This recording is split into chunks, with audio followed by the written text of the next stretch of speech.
Halo guys, kalian pernah nggak sih debat soal uang? Ada yang bilang uang bisa beli semuanya. Tapi ada juga yang santai ngomong, nggak semua bisa dibeli sama uang. Jadi sebenarnya gimana sih? Uang bisa beli kebahagiaan atau enggak? Jawabannya, enggak segampang itu, Besti. Tapi tenang aja, kita bahas bareng-bareng di sini. Dan santai, ini nggak bakal bikin saldo kamu minus kok. Jadi gini, cara kita ngelihat uang tuh sebenarnya banyak dipengaruhi sama pengalaman hidup kita.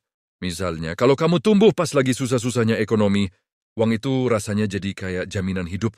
Kayak gini deh, kalau nggak punya tabungan, nggak tenang, tidur juga gelisah. Tapi beda banget sama orang yang lahir di keluarga mapan.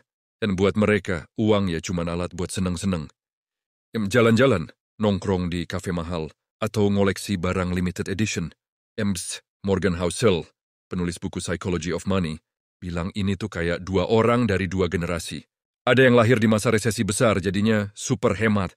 Tapi ada juga yang lahir di masa ekonomi stabil, ya lebih santai ngatur duit. Intinya, gimana cara kita mikir soal uang itu kebentuk dari pengalaman masing-masing. Jadi wajar aja kalau beda-beda. Nggak ada yang benar dan nggak ada yang salah. Ya guys ya. Terus, selain pengalaman, lingkungan juga ngefek banget. Kalau kamu tinggal di lingkungan yang suka hidup minimalis, kayak yang sering bilang, ngapain beli baru? Yang penting barangnya masih fungsi. Dan mungkin kamu bakal mikir uang itu nggak sepenting itu. Tapi coba deh kalau kamu hidup di lingkungan yang isinya flexing semua. Tiap nongkrong, ada aja yang dipamerin. Lama-lama jadi bisa ikutan pengen flexing. Lucunya, kita sering lupa kalau tiap orang punya alasan sendiri buat cara mereka pakai uang. Yang boros mungkin mikir, hidup itu cuma sekali. Tapi yang hemat banget, bisa jadi itu karena dia pernah ngalamin masa-masa sulit. Jadi ya, daripada pusing ngurusin cara orang lain pakai duit, mending santai aja. Sekarang gini deh, menurut Housel, nggak ada jawaban mutlak soal uang. Yang penting adalah gimana kamu make uang sesuai tujuan hidup kamu.